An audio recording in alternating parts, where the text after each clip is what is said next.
और मेरे फॉलोअर्स सभी को मैं एक चीज बता दूं कि जैसे मैंने आप लोग को वादा किया था कि हम लोग सक्सेस के रिगार्डिंग या मोटिवेशनल स्टोरीज के रिगार्डिंग बहुत सारे स्पीचेस वगैरह मोटिवेशनल थॉट्स लेके आएंगे, तो उसी की तरफ हम लोग ये फर्स्ट स्टेप लेके जा रहे हैं कि सक्सेस, जैसे आप लोग जानते हो कि हमारी स्कूल की पढ़ाई या अवर study starts from ABCD।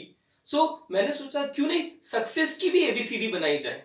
Clear? सो ये आपके लिए फर्स्ट पार्ट रहेगा सक्सेस की ABCD की तरफ। क्लियर? देखो सक्सेस किसको नहीं चाहिए आप बताओ। स्टूडेंट्स हो तो उसको उसकी स्टडीज में सक्सेस चाहिए, उसके गोल्स अचीव करने के लिए सक्सेस चाहिए। अगर बिजनेसमैन है अच्छे तो उनको अपने बिजनेस में सक्सेस चाहिए। अगर कोई जॉब कर रहे हैं, एम्प्लॉयमेंट है, तो एम्प्लॉयमेंट चाहते हैं कि वो हमारा मीन्स प्रमोशन वगैरह हो। कोई किसी फील्ड में आगे बढ़ना चाहता है, कोई किसी फील्ड में आगे बढ़ना चाहता है, लेकिन सक्सेस हर किसी को चाहिए। तो उसी के बेस पे मैंने सोचा सक्सेस की स्टोरी बनाई जाए, सक्सेस की ABCD बनाई जाए। सो सक्सेस को मैं A to Z में डिफाइन करूंगा कि किस तरह से हम वन बाय वन A से लेके Z तक सक्सेस तक पहुंच सकते हैं। लेकिन इस वीडियो में हम लोग जो डिस्कस करेंगे A B C D and E, इन पांचों का हम लोग सोचेंगे समझेंगे कि किस तरह से सक्सेस की A to E का मेल तोल है। तो आप मुझे बताओ सक्सेस कैसे स्टार्ट होती है, कैसे मिलती है। क्लियर? तो सक्सेस जैसे ABCD A से पहले स्टार्ट होती है ना, तो सक्सेस के लिए भी A वाला वर्ड ही मेन इंपॉर्टेंट है, जो है that is A for aim setting. यानी आपका एम फाइनलाइज होना चाहिए, गोल डिसाइडेड होना चाहिए, लक्ष्य पता होना चाहिए। क्लियर? अगर आप सक्सेस चाहते हैं और आपका लक्ष्य ही क्लियर नहीं है तो आपको सक्सेस नहीं मिल सकता। देखो मैं ये नहीं कहता कोई बड़ा लक्ष्य रखो। फर्स्ट आप ऐसा करो कि आपका मेन लक्ष्य सपोज किसी को डॉक्टर बनना है, किसी को इंजीनियर बनना है, किसी को बड़ा बिजनेसमैन बनना है, तो उस लक्ष्य को पहले छोटे छोटे पार्ट्स में डिवाइड करो कि किस तरह से हम लोग आगे बढ़ सकते हैं। सपोज जैसे कि इस एक महीने में या इस एक दिन में, सपोज जैसे मैं मेरी बात करूं कि मेरा लक्ष्य है दैट माय एजुकेशन और मेरी जो भी मैं चैप्टर्स बना रहा हूं या वीडियोस बना रहा हूं वो हर एक स्टूडेंट्स तक पहुंचे। तो उसके लिए मेरा टारगेट मैं क्या रखता हूं, ये नहीं सोचता कि एक ही दिन में तुरंत सारे के सारे स्टूडेंट्स तक पहुंचे, बट माय टारगेट कि रोज का एटलीस्ट एक वीडियो में अपलोड करूं। तो उसी तरह से आपको आपका सक्सेस पहले एम सेट कर लो। ए जैसे है एम सेट कर लिया आपने, उस एम के पीछे आप डिवाइड कर लो अपने बात को कि आज मुझे इस एम के लिए क्या करना है। 1 घंटा 2 घंटा whatever your time limit is, you can apply to that. जैसे कि सपोज अगर अर्जुन है, महाभारत के अर्जुन जो थे, उनको अगर लक्ष्य नहीं दिया गया होता कि मछली की आंख को निशाना बनाना है, तो क्या वो मछली की आंख को अपना लक्ष्य बनाते? नहीं बनाते। मीन्स पहले अगर आपका लक्ष्य क्लियर है, जैसे अर्जुन का क्लियर था, अगर आपका भी लक्ष्य क्लियर है कि हाँ मुझे वहां पहुंचना है, तब जाके आप अपना आगे का कदम उठा सकते हो, आगे बढ़ सकते हो। सो जिस तरह से अर्जुन ने अपना लक्ष्य फाइनलाइज किया, आप पहले अपना गोल सेट करो। चाहे मेन गोल सेट कर दिया, उसके बाद उसको डिवाइड करो इंडिविजुअल गोल्स के अंदर। क्लियर? वो कहते हैं ना कि अगर गोल सेट है, लक्ष्य सेट है, तो आपको अपनी मंजिल दिख रही है तो उसकी तरफ रास्ता अपने आप बनता जाएगा। क्लियर? सो वो एक चीज है। फिर दूसरा आता है बिलीव इन योरसेल्फ। बी से बिलीव इन योरसेल्फ, यानी अपने ऊपर आत्मविश्वास होना चाहिए, खुद के ऊपर विश्वास होना चाहिए। क्योंकि आप पहले ही हिम्मत हार जाओगे, नहीं वो लक्ष्य मुझसे नहीं होगा, वो मुझसे नहीं होगा, तो कभी भी पॉसिबल नहीं है कि आप कुछ कर सकते हो। एक छोटे से जैसे एग्जांपल दूं मैं, अब्दुल कलाम, APJ अब्दुल कलाम एक न्यूज़पेपर सेलर बॉय की तरह वर्क करते थे, लेकिन उनको उनके ऊपर आत्मविश्वास था, कॉन्फिडेंस था कि हाँ मैं आगे बढ़ सकता हूं, आगे कुछ अच्छा करूंगा, तब जाके वो मिसाइल मैन बने हैं। सो आप अपने आप पर बिलीव इन योरसेल्फ नहीं रखोगे तो कोई पॉसिबल नहीं है कि आप आगे बढ़ सकते हो। सो आपको आगे बढ़ना ही है तो पहले अपने ऊपर आत्मविश्वास रखो, यानी B for believe in yourself रखो। क्लियर? समझ में आ रहा है किस तरह से मैं बता रहा हूं? पॉइंट मुद्दे की है, शायद आप लोग भी जानते होंगे, लेकिन उसको अप्लाई करना सीखो। फिर तीसरा अगर हम लोग बढ़े सी की तरफ, कम आउट फॉर फर्स्ट स्टेप, यानी अगर आपने लक्ष्य बना लिया, आपको अपने ऊपर आत्मविश्वास है कि मैं कर लूंगा, तो पहला कदम उठाने के लिए बाहर निकलो। देखो अपॉर्चुनिटी खुद आकर दस्तक नहीं देती, हमें अपॉर्चुनिटी बनानी पड़ती है।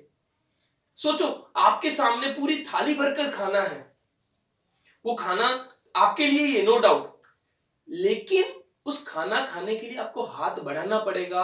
निवाला किसी का इंतजार थोड़ी करोगे कि हाँ मम्मी आएगी या कोई आएगा कि आपको निवाला मुंह में देगा। तो आपने गोल सेट कर लिया, आपको अपने ऊपर आत्मविश्वास है, तो पहला कदम उठाना पड़ेगा कि सपोज मेरे डॉक्टर बनना है, तो डॉक्टर के लिए मुझे कितनी पढ़ाई करनी है, रोज क्या करना पड़ेगा, वो आपको पहला कदम उठाना पड़ेगा। नो डाउट पॉसिबल है कि डिस्ट्रैक्शन हो सकते हैं, पहला कदम उठाने में बहुत सारी दिक्कत आ सकती है, लेकिन पहला कदम उठाना, उसके लिए बाहर आना, अपॉर्चुनिटी खुद बनानी पड़ेगी, कोई और अपॉर्चुनिटी बनाता नहीं है। ये चीज आपके दिमाग में फिट होनी चाहिए। क्लियर? अगर आपने पहला कदम उठाया तो माइट भी उसमें सक्सेसफुल ना हो, बहुत सारे डिस्ट्रैक्शन आ जाए, लेकिन वहां पे आपका फोर्थ लेटर आता है, that is D, don't give up. क्योंकि अगर आप आगे बढ़ना चाहते हो तो आपके डिस्ट्रैक्शंस आएंगे, आप फेलियर मिलेगी, पर फेलियर को एक मोटिवेशन के तौर पे लो, आप उसको गिव अप मत करो, डिप्रेशन में मत आ जाओ। वो कहते हैं ना, असफलता एक चुनौती है, स्वीकार करो, क्या कमी रह गई देखो और उसमें सुधार करो। बिना पतवार के नौका पार नहीं होती, कोशिश करने वालों की कभी हार नहीं होती। So don't give up and कोशिश करते जाओ।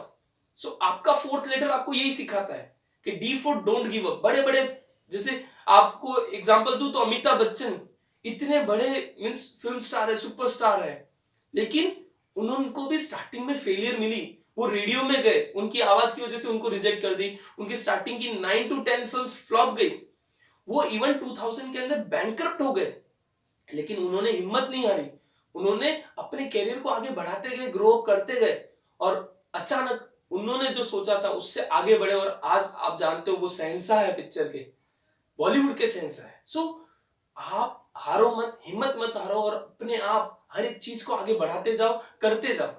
क्यों नहीं, आपकी सक्सेस आपकी तरफ आएगी। आप हार कर, हिम्मत हारे बिना आगे बढ़ोगे तो आपको सक्सेस जरूर मिलेगी। लास्ट जो इस वीडियो का लास्ट लेटर है, दैट इज ई, कि आपने हार कर हिम्मत नहीं हारी है, अब क्या। सो ई, एनर्जाइज योरसेल्फ, यानी आप हारे हो, नहीं हारे हो, लेकिन जब भी दूसरा कदम वापस उठा रहे हो तो उतनी ही ताकत के साथ, उतनी ही एनर्जी के साथ आगे बढ़ो। एनर्जाइज योरसेल्फ कि हाँ हारे तो क्या हुआ, डिप्रेशन में देखो बड़े से बड़े आदमी हारते ना तो थोड़ा डिप्रेशन होता है, लेकिन वो उनकी उसमें से उभर के बाहर आते हैं। सो उसी की तरह आपको पूरी एनर्जी के साथ फिर भी पूरी हिम्मत इकट्ठी करके आगे बढ़ना है, और आपको सक्सेस की तरफ फिर से वही दौड़ लगानी है। सो ये था हमारा ए से एम सेटिंग, बी से बिलीव योरसेल्फ, सी यानी come out for first step, D don't give up, और मेन जो है ई, जब भी कोई काम करो with full on energy, energize yourself. So इसी तरह हम लोग आगे भी देखेंगे वीडियोस में, एफ जी एच आई जे से लेके जेड तक, हर एक सीक्वेंस, हर एक वीडियो में मैं आपको कुछ नया पॉइंट दूंगा, उन पॉइंट को रियली में आप अपनी लाइफ में अचीव करो। देखो अगर आप एक एक पॉइंट को अचीव करते जाओगे, अप्लाई करते जाओगे, तो आप गारंटी आपको सक्सेस मिलेगी, और मैं कहता हूं सक्सेस मिलेगी ही, don't worry about it. Aim set करो, स्टूडेंट हो तो एम सेट करके उसके पीछे लग जाओ, पढ़ाई के पीछे, चाहे आप स्पोर्ट्स में जाना चाहते हो तो उसके पीछे भागो, बट वो एम सेट करने के बाद, अपना आत्मविश्वास रखने के बाद, पहला कदम उठाने के बाद, हार कर जीतने के बाद, क्योंकि हार कर जीतने वाले को ही कहते हैं बाजीगर। सो अगर बाजीगर बनना है तो हार का सामना भी करना पड़ेगा, हार से उभर कर बाहर भी आना पड़ेगा, और एक लक्ष्य के पीछे भागना पड़ेगा। So be with us, digital maths आप लोग को इसी तरह से आगे भी मोटिवेट करता रहेगा। आगे का वीडियो जो नेक्स्ट जरूर आपको नेक्स्ट वीक तक आपको मिल जाएगा। सो प्लीज बी विद अस, और प्लीज पूरी कोशिश के साथ अपने सक्सेस की तरफ बढ़ते रहो। Thank you very much.